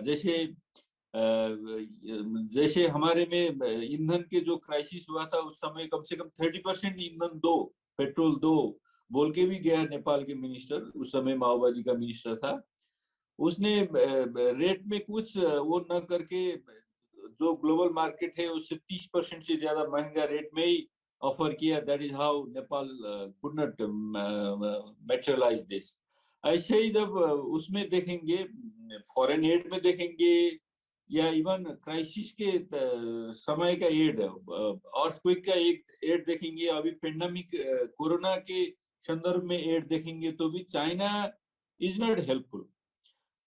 तो जैसे देखेंगे ये अर्थक्वेक के समय में इंडिया ने जितना प्रॉमिस किया था उससे आधा से भी कम चाइना ने प्रॉमिस किया हमारे रीबिल्डिंग के लिए। फिर भी उसका पैसा तो अभी तक कितना आया वो दूसरा बात है। अभी पेंडेमिक के बारे में भी एक इल्यूजन ये है कि that is quite sure India ने भी कुछ गड़बड़ी तो कर दिया था। जैसे 10 लाख वैक्सीन पहले वैक्सीन का शुरुआत इंडिया ने ही करा दिया नेपाल में। That was very much welcomed by Nepalese. लेकिन जब खरीदने का बात आया था, हाफ ऑफ द वैक्सीन को उन्होंने लेट कर दिया था, बहुत समय लेट किया। नेपाल ने पैसा दे दिया था फिर भी नहीं दिया था, तो वहाँ एक तरह का माहौल बना कि नहीं इंडिया ने हमको फिर वैक्सीन नहीं दिया। लेकिन उस समय चाइना इतना ट्रिक के साथ आ गया, इतना स्ट्रेटेजिकली आ गया कि we have had non what is it called, non, क्या एग्रीमेंट बोला जाता है ये इसको, नॉन डिस्क्लोजर एग्रीमेंट। उसका रेट नहीं बताना है लेकिन तुमको हम वैक्सीन देंगे, कितना पैसा हमने लिया है हम बताएंगे नहीं, और तुम भी बताना नहीं है पीपल को, लेकिन वैक्सीन देंगे।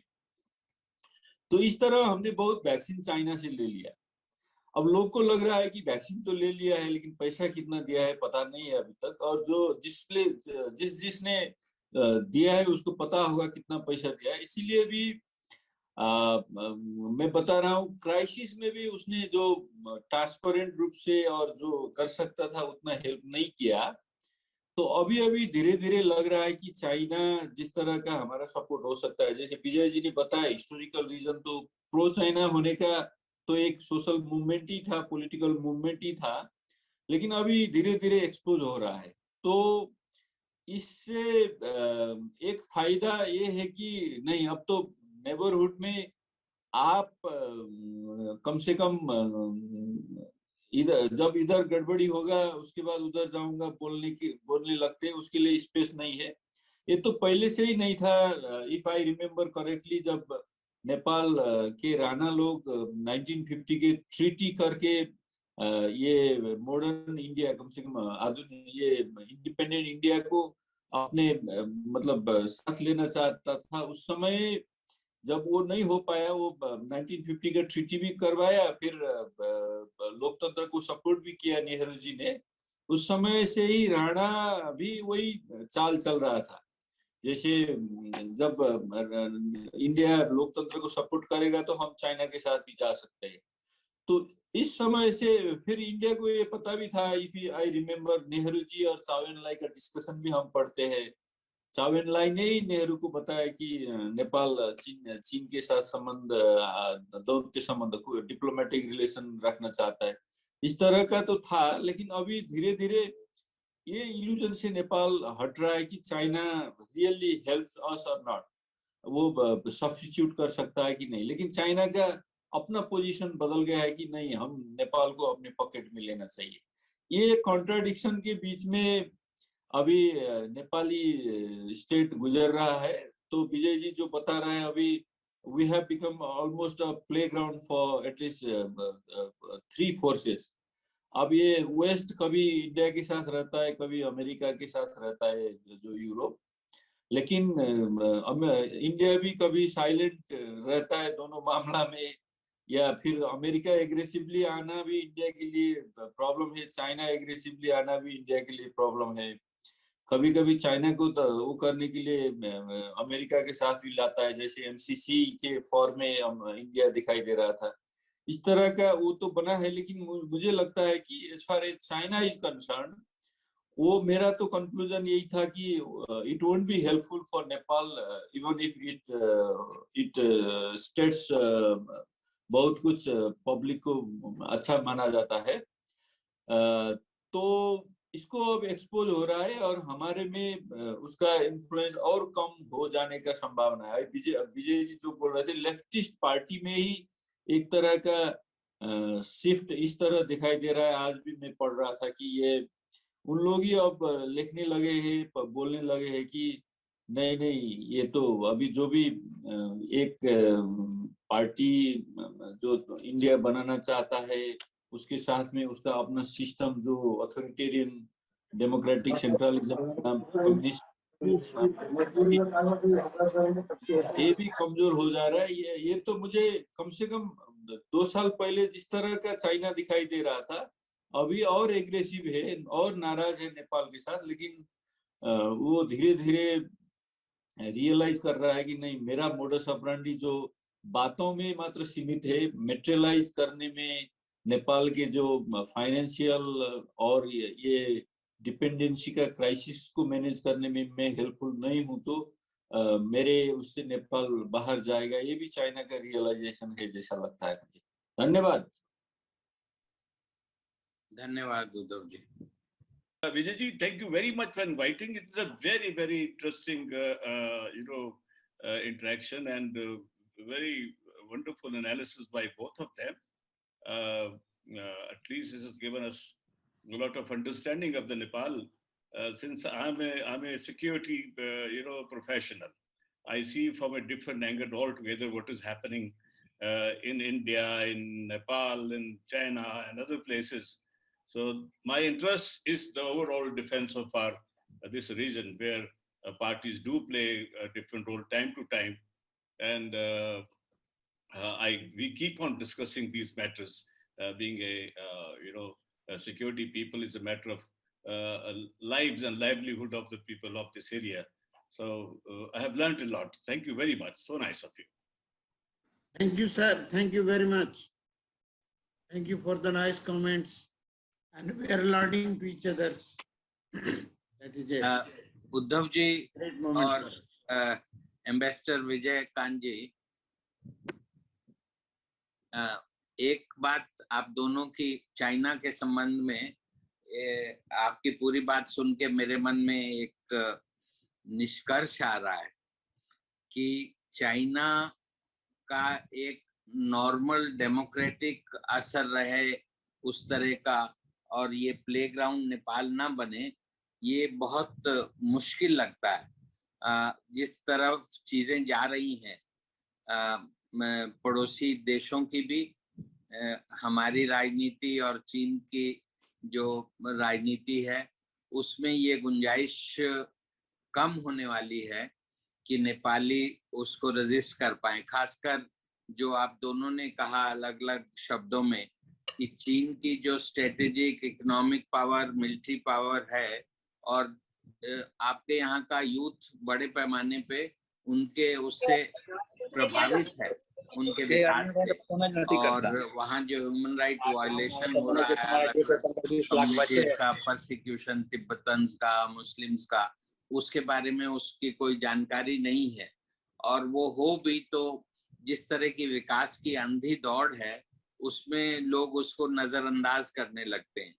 तो इसका पीपल के लेवल पे हम कुछ रेजिस्ट कर पाए इस तरह के इन्फ्लुएंसेस को, उसके लिए क्या हो सकता है? बहुत आसान नहीं है ये रास्ता।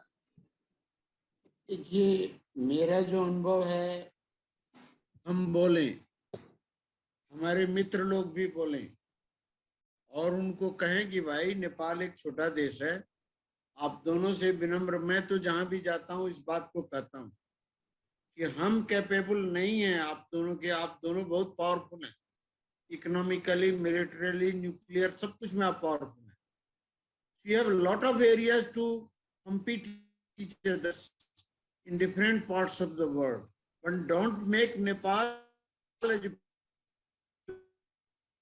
playground for your geopolitical leverages.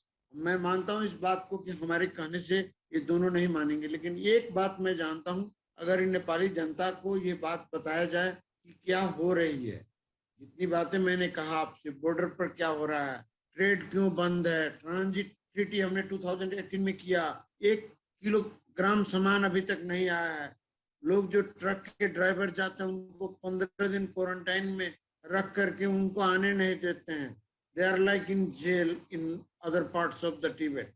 तो इन बातों को अगर लोगों को बताया जाए, मीडिया में आए, तो शायद चीन को भी ये समझ में आएगा कि नेपाल में उस तरह का इजी नहीं है। और इस बात पर बहस मैं चाहता हूं कि भारत के में भी हो, नेपाल में भी हो, और जो भी इंटरनेशनल फोरम है वहां पर बोला जाए। ये संभव नहीं है।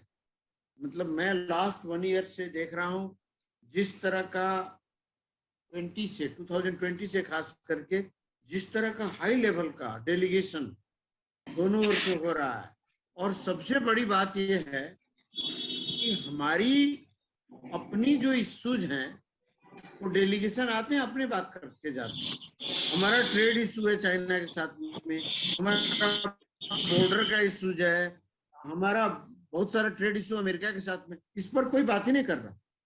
हमें स्पेशल ट्रीटमेंट दो भाई, हमारे सामान को जिस तरह हमारे भारत में सामान आता है उस ढंग से चाइना में जा करके, आज हम 25 वर्ष से चाइना को 123 आइटम्स का लिस्ट दिए हुए हैं। उन्होंने आप प्लेन भेजने के लिए तैयार, प्लेन लेने के लिए। रेलवे का बोगी कहते हैं भेजो, हमारे पास है ही नहीं, कहाँ से बना कर देंगे हम उनको।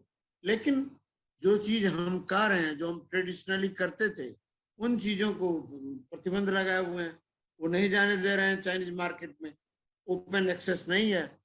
तो मेरा ये कहना है कि नेपाल के नेशनल इंटरेस्ट में ये सब नहीं हो रहा है। ये जो हो रहा है वो चीन के नेशनल इंटरेस्ट की बात हो रही है। चीन नहीं चाहती है कि अमेरिका का प्रेजेंस हो। हमने कभी न अमेरिका को, न भी भारत को, न चीन को कभी ये नहीं कहा कि हमारा जो भारत के साथ संबंध है उसमें अमेरिका और चीन बोले, हमारा अमेरिका के संबंध जो है उसमें भारत और चीन बोले, या हमारा जो चीन के साथ संबंध है उसमें भी हम नहीं चाहते हैं कि भारत और अमेरिका बोले। हम अपना बायलैटरल रिलेशन सेपरेट रखना चाहते हैं। हमारी अपनी परेशानी है, हम गरीब देश हैं, हमारा इंफ्रास्ट्रक्चर का, हमारा education, health, there are lot of issues related with our own people, so we are not capable to deal with such big powers. We are not capable anyway. So that message has to given every parts of the world to the Chinese and Americans both. I'm not telling that. अब जो भी हम America से बात करने जाते हैं उस पर चाइनीज बोलने लगते हैं। तो इससे ये होता गया है कि चाइना को कहीं समझ में नहीं आ गया हो, ये स्ट्रेटेजिक पार्टनरशिप का मतलब है कि नेपाल अपनी विदेश नीति उनके यहाँ बंद की रख दिया, क्या हमारे सब बातों में बोलेंगे। ये बहुत बड़ी बनती जा रही है। इसीलिए इस पर बहुत सारी बातें होना बहुत जरूरी है। मैं ये कहूंगा कि इस पर बातें हो, लोगों को भारत में भी बात हो, नेपाल में भी हम लोग बात शुरू किया, अभी तो बोलना शुरू किए हैं। मैं आपको बता दूं, ट्रेड बंद होने से इंपोर्ट के सामान हमारे कम से कम 1000 ट्रक जिस दिन इन्होंने बंद किया, 1000 ट्रक बॉर्डर पर था, और उस प्रत्येक को रीरूटिंग करके कलकत्ता लाने में एक कंटेनर में 10 लाख नेपाली रुपया एक्स्ट्रा पड़ा। अब आप सोच लीजिए कितना बड़ा लॉस हुआ। और इस लॉस के कारण से एक व्यापारी ने सुसाइड कर दिया। एक व्यापारी जो चीन से व्यापार करता था उसने सुसाइड कर लिया। So these are the issues must come to the media in all international forum so that इन दोनों इनको पता चले कि भाई इस तरह से आप किसी को कोर्स नहीं कर सकते। Thank you. विजय जी, इसमें ऐसा है, अनफॉर्चुनेटली देश के नेपाल के अपना ही माहौल हाँ हाँ, मैं इस बात से एग्री कर। ज्यादा कर नहीं पा रहा है। जैसे 2015 में हम कंट्री के बॉर्डर के मतलब आवागमन, कम से कम सामान्य आवागमन से वंचित थे। मैंने चाइना ने भी नाकाबंदी किया है, बोला सब्सटेंस देते हुए, अभी विजय जी जो बता रहे हैं उसी को देते हुए, यहाँ इतना गाड़ियां आता था, ये नहीं आ रहा है और नहीं आ रहा है। उस समय सबको हमको अराष्ट्रीय बोल के गाली देते थे। और बाद में जब बोला हमने कि नहीं, ये कारण से चीन कम से कम नेपाल की तरह सामान आवत जावत करने नहीं देता है बोला, तो नहीं नहीं, चीन का स्ट्रेटेजिक इंटरेस्ट में ये है तो इसको सम्मान करना चाहिए बोलते हैं नेपाल के ही लोग। तो जब ऐसा माहौल नेपाल में होता है तो फिर दूसरा बात है, जैसे जब नेपाल में क्राइसिस होता है, इंडिया की तरफ से क्राइसिस हो गया तो भी एक पब्लिक फोरम, एक पब्लिक स्पेस, एक डेमोक्रेसी का मीनिंग यहाँ होता है। जैसे आप भी हमारे जब राजशाही के अगेंस्ट में हम आंदोलन में थे तो आप यहाँ अनशन करके बैठे थे, that is what was solidarity. और नेपाल के लोग यही दिल्ली में, भारत सरकार कोई गलती किया तो यहीं भी नेपाली लोग या नेपाली लोग के समर्थक, नेपाल के समर्थक लोग पीसफुल प्रोटेस्ट कर सकते हैं, जनता को जागरूक कर सकते हैं, मीडिया सेंसिटाइज कर सकते हैं। तो ये जितना आसान साउथ की तरफ है, उत्तर की तरफ दो तरीका से नहीं है। इसमें हम को काम करना पड़ेगा शायद। इसीलिए मुझे लग रहा है अभी जो मैंने पहले बताया था, थोड़ा सिचुएशन चेंज हुआ है अभी। चाइना को ब्लंटली ये हमारे लाइफलाइन होगा बोलने वाले शायद कम हो गया, अच्छा से कम हो, वो रियलिस्टिक बन जाए, इमोशनल मन ना बन जाए, इसके लिए कुछ काम करना पड़ेगा। लेकिन बहुत कुछ करना है, नहीं तो मतलब इसमें जो आपका भी ये कॉशस नोट है, हमको भी ऐसा लगता है। लेकिन अब क्या करें, इसी में रहना है, इसी में मतलब border can not be changed. तो नेबर्स के साथ अच्छा सा ही रिलेशन रखना है। इसको कैसे रखे, उसका वाइटल इंटरेस्ट जो सिक्योरिटी इंटरेस्ट है, जैसे कुंवर विक्रम सिंह साहब बता रहे हैं, उसको भी हम मतलब जितना सके उसको सम्मान करें, लेकिन ये सम्मान का दायरा लोकतांत्रिक हो। जैसे शुरू में भी बात हुआ टिबेटियन रिफ्यूजी का, तिब्बत का बात छोड़िए, नेपाल में या इंडिया में भी जो भी टिबेटियन रह रहा है उसका आत्मसम्मान क्या हो रहा है। 25 साल 30 साल से यहाँ है, उसका बेटा बेटी भी 25-30 साल के हो गए, उनको तिब्बत को कुछ पता भी नहीं है। नेपाल इंडिया लोकतंत्र माना जाता है, लेकिन जो भी विजिट होता है उनको बाहर भी निकलना नहीं देते। चाइनीज आएगा तो नेपाल के रिफ्यूजी कैंप लॉक कर देता है। क्या उसके पीसफुल प्रोटेस्ट का राइट नहीं है? उसको डेफिनेटली हथियार के मामले में उसको नेपाली को जिस तरह से ट्रीट है वही करना चाहिए, लेकिन पीसफुल प्रोटेस्ट क्यों नहीं कर पाएगा वो? उसमें हम क्यों सॉलिडारिटी नहीं देंगे? ये तमाम इश्यू हमारे रीजन में शुरू करने का इश्यू हो गया है मेरे ख्याल में। तो इसको ब्रॉडर उसमें ही देख के ही कर सकते हैं। यू आर राइट, नेपाल अकेले कितना कर सकता है, यहाँ का पीपुल का साइकोलॉजी क्या होगा। इसीलिए मुझे लगता है विजय जी जो भी बोल रहे हैं, विजयकांत कर्ण जी, उसमें एक तरह का बात तो है, लेकिन हमारे जो लेफ्ट विंग और जो रॉयलिस्ट है, जिसको कुछ भी छोटा सा घटना से एंटी इंडिया स्लोगन जिस तरह से आगे जा सकता है, इसी तरह से चाइना सीरियसली कोई ब्लंडर करे नेपाल के अगेंस्ट में तो भी इसको अगेंस्ट में माहौल बनाने में बहुत समय लगने वाला है। इसमें भी देखना पड़ेगा, इसमें भी काम करना पड़ेगा जैसा लगता है मुझे। धन्यवाद। धन्यवाद। धन्यवाद। सुरेंद्र पाल जी हाथ खड़ा किए हैं। सुरेंद्र पाल जी सवाल कीजिए। सवाल की बजाय थोड़ी सी टिप्पणी करना चाहूंगा, लेकिन 1 से 2 मिनट लूंगा, उससे अधिक नहीं लूंगा। जी। पूरी चर्चा बहुत ही एनरिचिंग थी, काफी कुछ नए पक्ष जानने को मिले। मैं जो देख पा रहा हूँ, 2 मुख्य अंतर्विरोध है। एक ये कि चाइना और अमेरिका जो बहुत सुपर पावर्स हैं दोनों के दोनों, उन्होंने नेपाल को टर्फ बनाया हुआ है अपना पावर गेम में। और नेपाल जो कहीं ना कहीं उसका विक्टिम भी हो जाता है, उसके लिए टूल भी बन जाता है, क्योंकि नेपाल की अपनी स्थिति ऐसी है। लेकिन इंडिया के साथ जो रिलेशनशिप है, इंडिया भी कई बार ये लग रहा है कि वो भी कहीं ना कहीं सुपर पावर की तरह बिहेव करने की कोशिश करता है यदा कदा बीच बीच में। लेकिन एक बेसिक डिफरेंस है कि नेपाल के लोग चाइना में उनका आना जाना उस तरीके का नहीं हो सकता जिस तरीके की उनका इंडिया में लगातार रहा है। ये जो पीपल टू पीपल रिलेशनशिप की बात है, ये एक बहुत बड़ा ये कहिएगा स्ट्रेंथ है या बुलवर्क है। वो इतना बड़ा बुलवर्क है कि मैं इस वक्त पंचकुला में रहता हूं और मैं कल्पना नहीं कर सकता कि अगर यहाँ नेपाल के लोग ना हो तो वो 2-4 दिन भी यहाँ पे सारा कुछ स्टैंड स्टिल हो जाएगा। उनके इतना सारा उन्होंने काम संभाला हुआ है हर तरीके का, होटल इंडस्ट्री में, अदरवाइज मैनुअल काम करने में, बहुत तरीके के काम।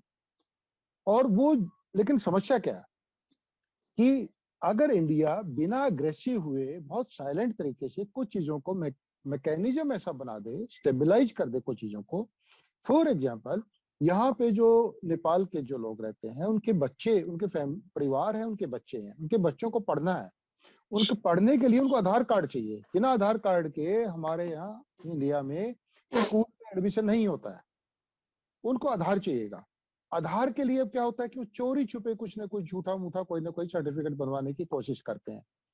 लेकिन हम इसको फैसिलिटेट कर दें, इंडिया इसको फैसिलिटेट कर दे कि वो जो मतलब मैं करक्स जो मेरी बात का है कि हमारा जो पीपल टू पीपल रिलेशनशिप है वो हमारी रियल स्ट्रेंथ है, उसको फैसिलिटेट किया जाए, उसको जो है ना और स्मूथ किया जाए, उनको आसान किया जाए किसी न किसी तरीके से। और उसमें जो भी बॉटलनेक्स हैं, जो हिंड्रेंसेस हैं, उनको साइलेंट तरीके से खत्म किया जाए, ताकि ये सिलसिला जो है जो बहुत पुराना ऐतिहासिक तरीके से परंपरा के तौर पे, विरासत के तौर पे, संस्कृत वो सारा लगातार जो संस्कृति के तौर पे वो जो चला है, उसको उसको उसमें एक नई जान कहिएगा, ये कहिए कि उसको बूस्ट किया जा सके ग्रेजुअल तरीके से। ऐसा भी किया जाए तो इंडिया जो है ना वो फिर उसमें बैकफुट पे नहीं रहेगा।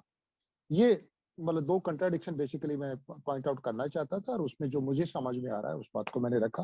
धन्यवाद। मैं इसमें थोड़ा कॉम्प्लीमेंट करी दूं पाल सिंह साहब को। इसी में डिफरेंस है थोड़ा। जैसे मैं परसों आया और पासपोर्ट के अगेंस्ट में यहाँ सिम कार्ड लेने को ट्राई किया तो नहीं हुआ।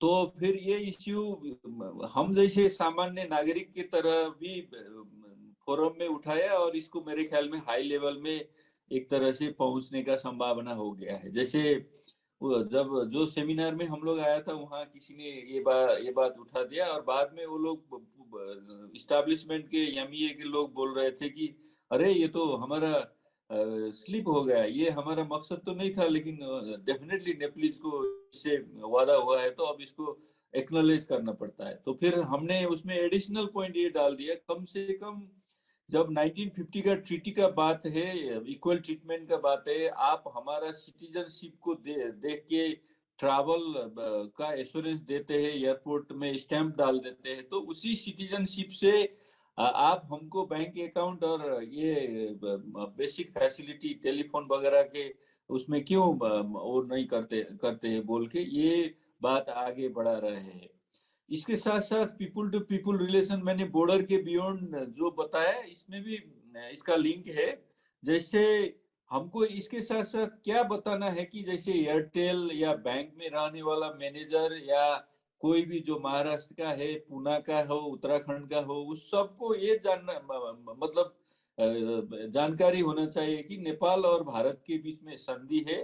ये संधि दोनों देश के नागरिक को इक्वल ट्रीटमेंट देता है, और इसके लिए फर्दर डॉक्यूमेंट मांगना नहीं चाहिए। इनका पासपोर्ट अथवा सिटीजनशिप को हमारे आधार कार्ड के सरह मान के आगे बढ़ना चाहिए। ये बात समझाने के लिए भी हमने कुछ पहल नहीं किया, नेपाल की तरफ से भी नहीं किया। इसमें हमारे एम्बेसी, हमारे अपना सिविल सोसाइटी, हमारे अपना भी कमजोरी है। तो इसीलिए मुझे लगता है आपने जो पॉइंट उठाया दैट इज वेरी वैलिड, लेकिन वही डिफरेंस है पीपल टू पीपल रिलेशन में कि कम से कम बोल जाते हैं, इसका कितना इम्प्लीमेंट हो, लेकिन इसको नेशन वाइड रूप में हमारा दोनों देश का सिस्टम को भी जानकारी देने के लिए ऐसा फोरम आवश्यक है। विजय प्रताप जी, आपको बहुत बहुत धन्यवाद। इस तरह का फोरम ऑर्गेनाइज करते रहे, करते जाइए।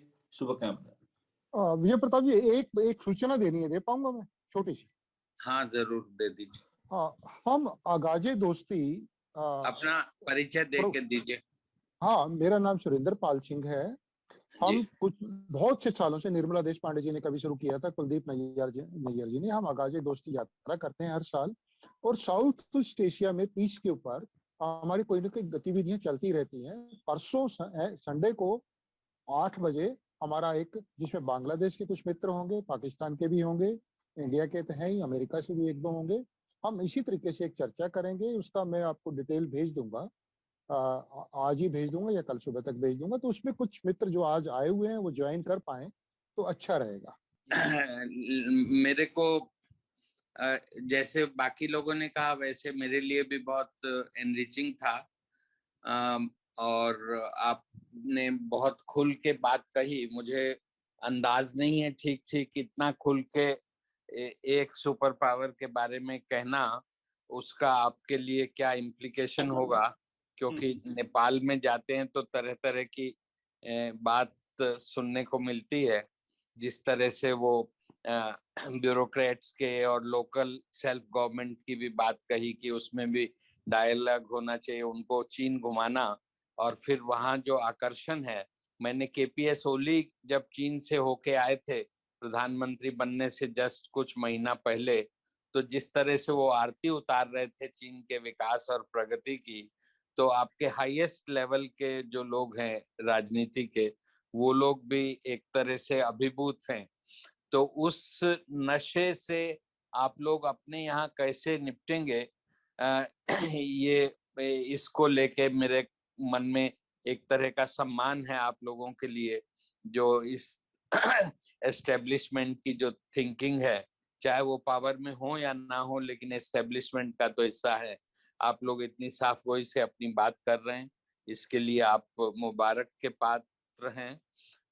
दूसरा जो शायद आप लोगों की ओर से कहना नहीं बनता था, हम जब 2005 में हमारे घर में ही बैठ के लोकशाही विरोधी वो राजशाही विरोधी जो बना, तो उसके अधिकांश लोग कांग्रेस और यूपीए से अलग लोग थे, और हम लोगों ने प्रदर्शन किए, उपवास किया, जैसा उद्धव जी शायद बता रहे हैं। 3 दिन का मैंने उपवास रखा था जब वो आप सब लोग सड़कों पे थे राजशाही को घेर के।